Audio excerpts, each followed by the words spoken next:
Alright guys, welcome back. Our next lesson, this is part 2. You just learned about independent and dependent events and why we multiply those and what's the difference between independent and dependent. Today we're going to talk about conditional probability, and it's specifically this part of the equation that we're really going to be focusing on. Okay, so this was actually already said, but just as a repeat, this is read as the probability of event F given that E has already occurred, okay? And that's what we're going to be focusing on. So when something happens, okay, let's say an event happens. When that occurs, then calculate the probability. So essentially, as a visual, here's my sample space, okay? But now something happens. Okay, so I'm not looking at the whole sample space anymore. I'm looking at just part of the sample space. So it's shrunk. And then out of this, I want these solutions. Okay, that's like a visual for it. So here's the whole sample space. I'm looking at just this part of it now. I shrunk it. And out of these, set of outcomes, I want to know what are the odds of me selecting this. Okay? So that's what conditional probability essentially is. Let's take a look at an example. Okay. Suppose that a single die is rolled. Let me get a better marker here. What is the probability that the roll comes out 3? Okay. So probability that we get a 3. So you ask yourself, okay, here's my fraction. How many outcomes are on a die? 6. How many of those have 3 on it? 1. So we have a 1 out of 6 chance of getting that. Now you might say, wait a minute, Mr. McCullough, that doesn't look like conditional probability, what you said. Well, here's where part 2 comes in. Suppose the die is rolled a second time, but we're told the outcome will be an odd number.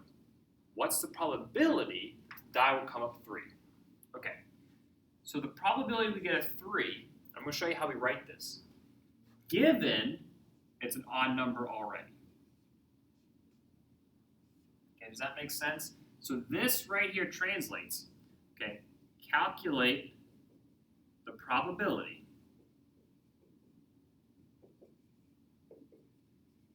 that we roll a 3 given it's already an odd number. Okay, let's assume that this die that I have only has odd numbers on it. Okay, it's a special die. If you play board games a lot, sometimes they have those dies where there's only certain numbers on them. Okay, so it could be one of those. The word given is this line right here. Calculate 3 given that it's an odd number already. Now, I shrunk the sample space. Am I looking at all 6 answers? No, I'm only looking at the odd ones. So that's 1, 3, and 5.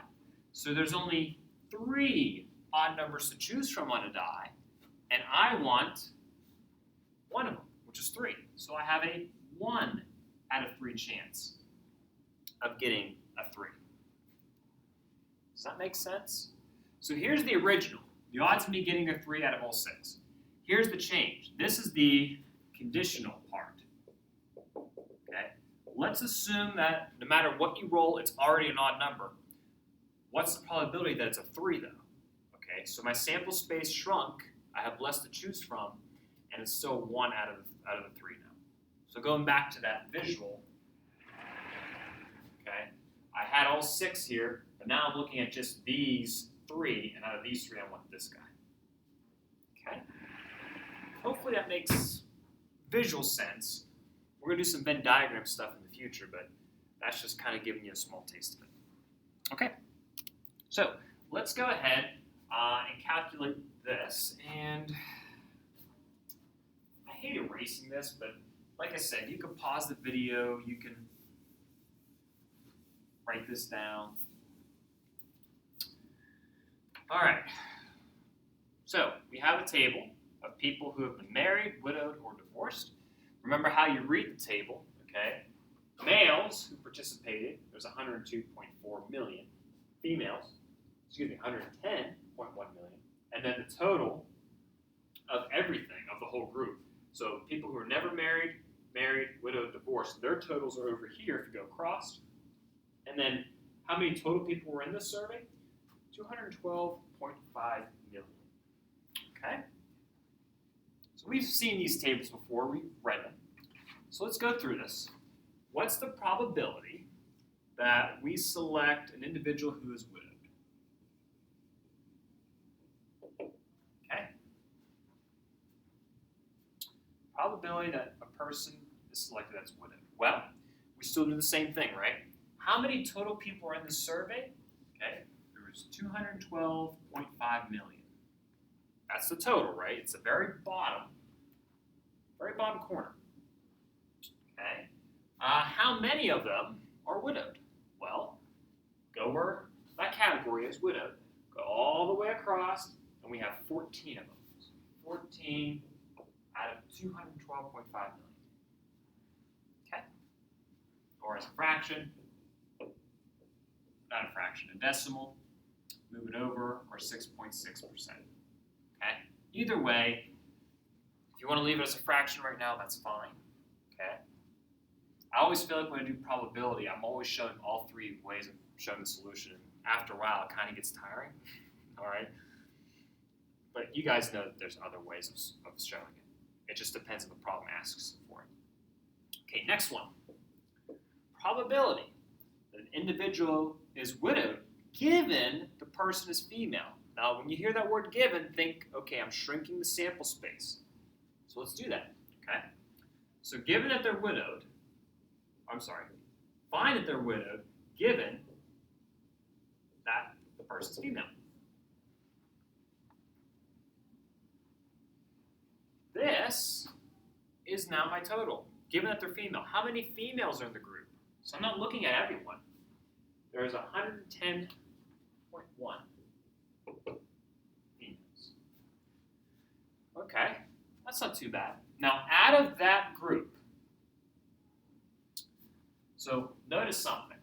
I'm only looking at this column, right? I just want females. Out of these group of females, how many of them are widowed? Go across. Widowed, 11.3. Okay? Do you see the difference? This guy, the first one, was looking at everyone in the survey. This one had a condition.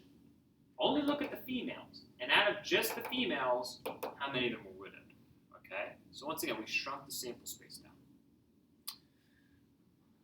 So we divide those, or 10.3%. Okay? All right. Last two. Find the probability that it's male and has never married. So male, never married. So take a look at the table. Are we doing anything specific here? No. It just says pick a male that's never married. So we're looking at everyone. Okay, the whole group. There's no given, right? You don't see that word, so we're good. We're not looking at just a specific group of individuals. And how many males have never married? So we're looking at a specific number here. So males never married. Boom, that number, right? That satisfies both of them. So it'd be 28.6 of them.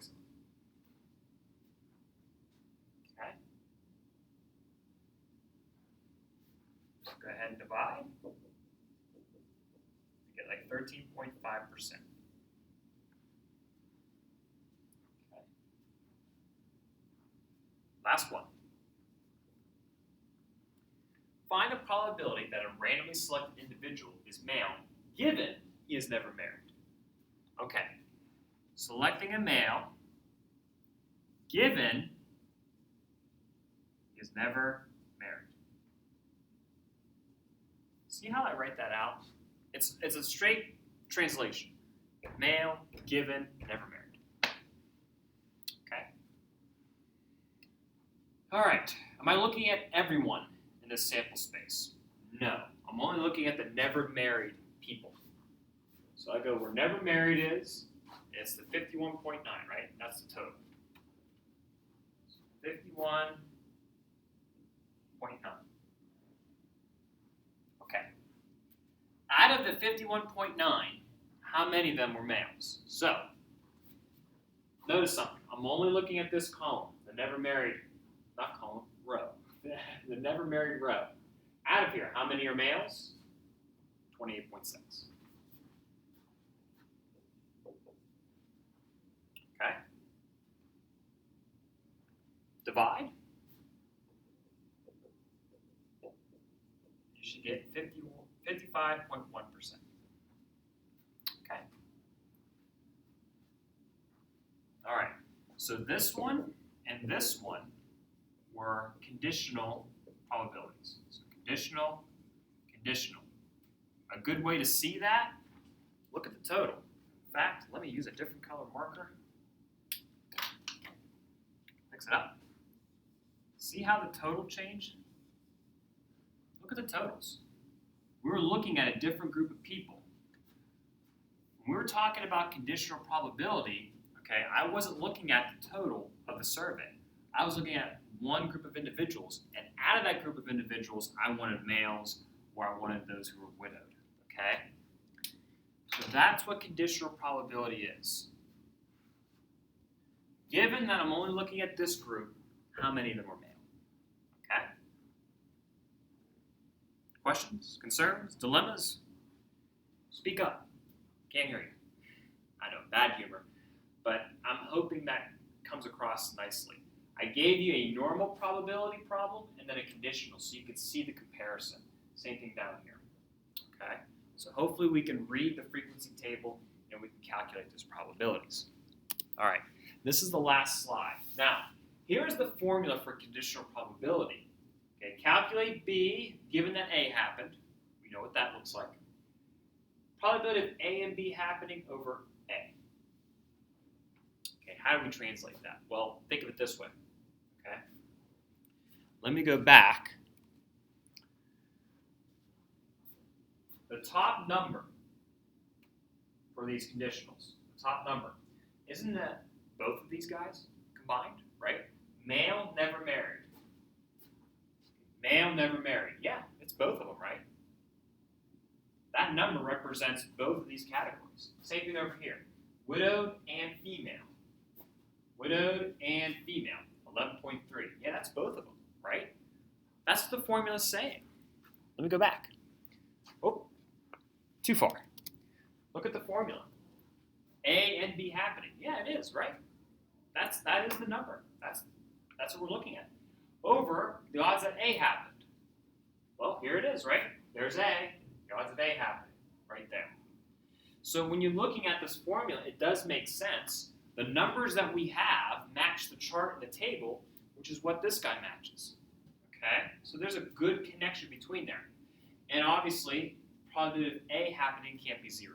It's a fraction, right? It can't have 0 in the denominator. Okay? So that means A has to happen for anything else to occur, which makes sense. I mean, you don't want to calculate the odds of a conditional probability if the first event can't even occur. Then you have no problem whatsoever. Okay? So that's it. A nice short video of conditional probability. We're going to be practicing this next and then jump into some Venn diagram stuff, and that's it. That'll be our whole probability unit. So it's actually hard to believe. I think it went quick.